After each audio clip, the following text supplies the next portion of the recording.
Hey, overcomers. Okay, so as promised, I am here to tell you my deliverables regarding how to do the work. So, number one, I want to explain to everybody that when I talk about how to do the work, it's basically like what are the things that we need to do throughout the day, throughout the week, throughout the months that help us become a better person and help us along our journey of healing. And sometimes you hear people say all the time, you gotta do the work, you gotta do the work. But what the heck is the work, right? So that's what this is all about. So, number one, I want everybody to know um, I suffered from the core belief that I am not enough for a very long time. And that core belief um, allowed me to make some very poor choices.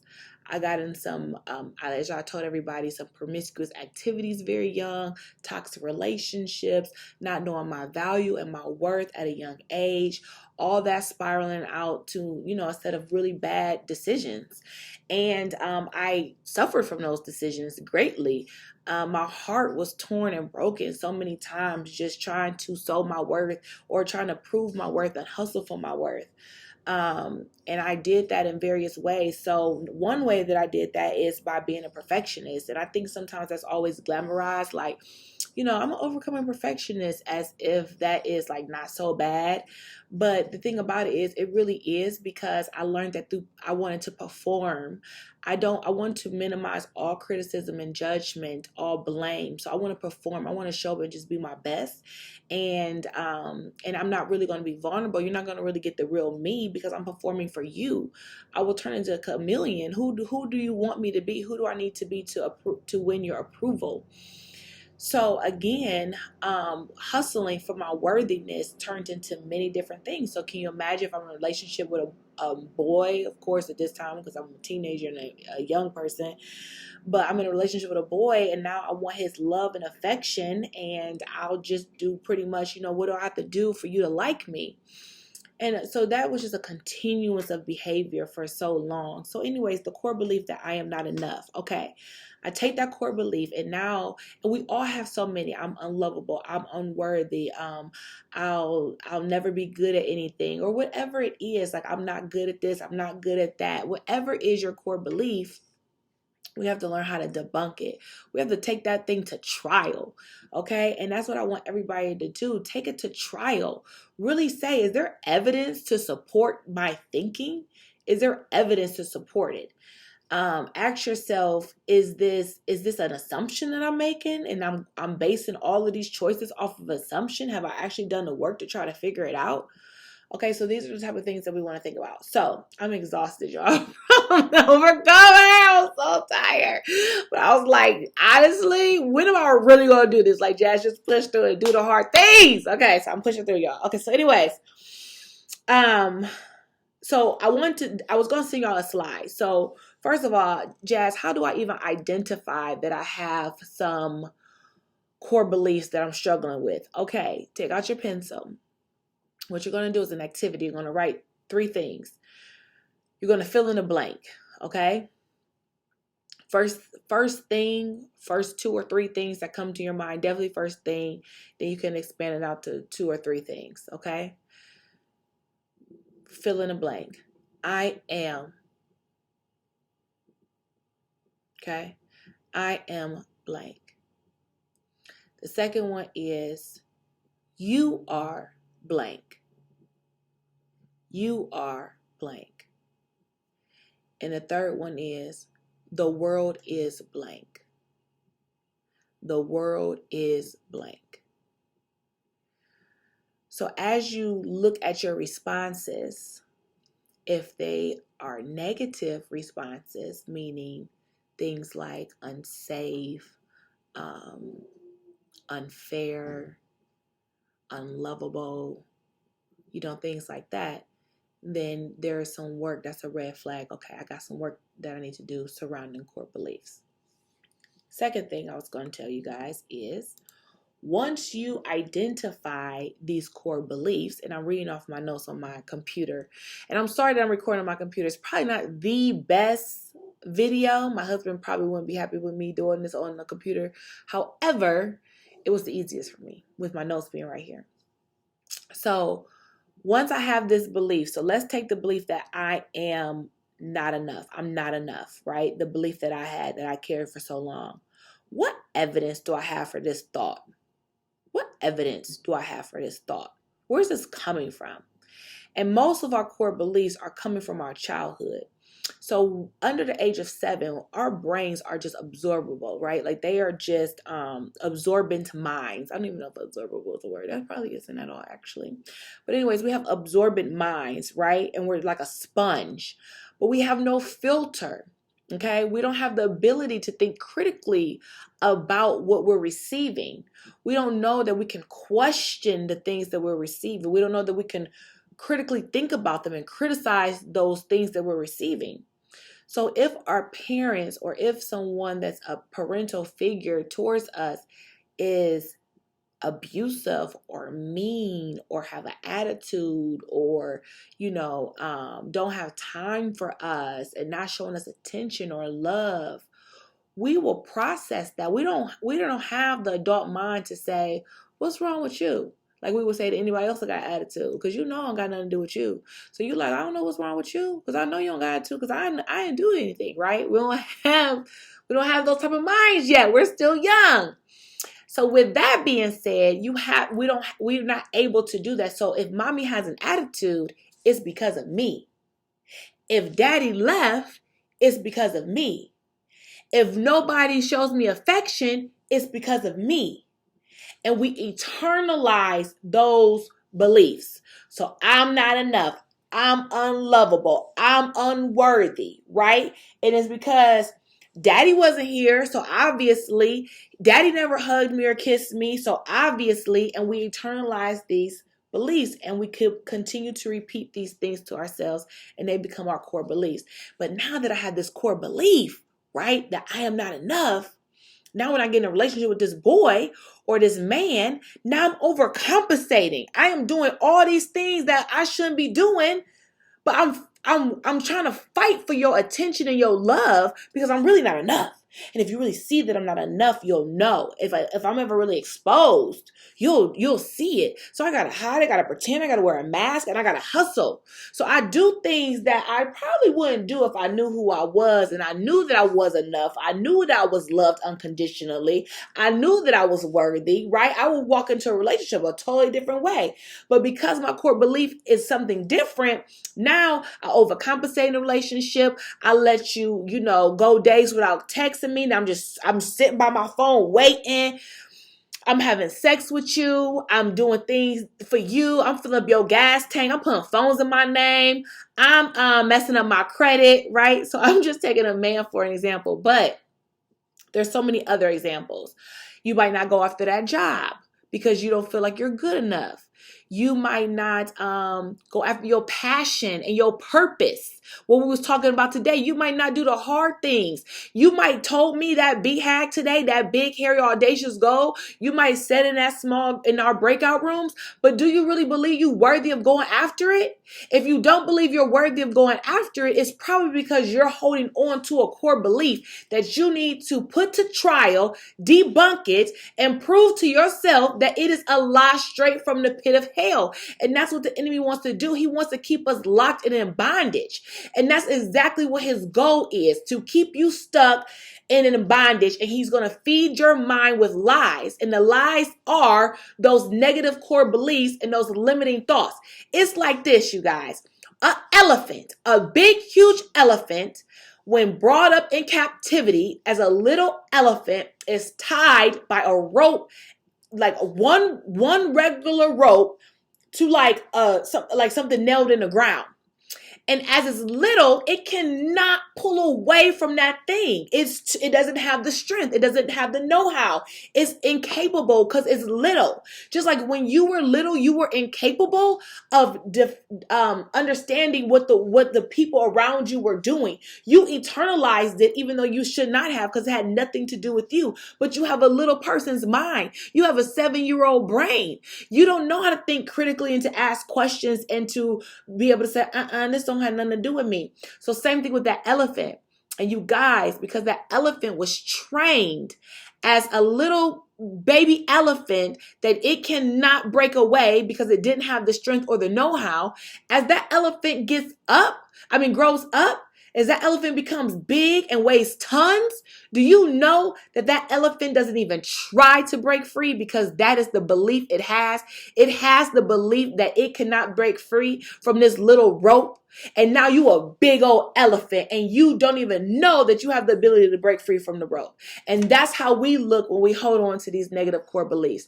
That's how we look. We're these massive, powerful animals who don't know our power because we are stuck in a limited belief, in a core belief that does not serve us. And that's truly a lie from the enemy. And this is how Satan works. This is the work of the enemy, okay? When we talk about spirits, it's spirits of low self-esteem, low self-worth. Those are the spirits of no confidence. You got low confidence. You don't know who you are. You walking around here not knowing nothing about who you are, lost, betraying yourself constantly.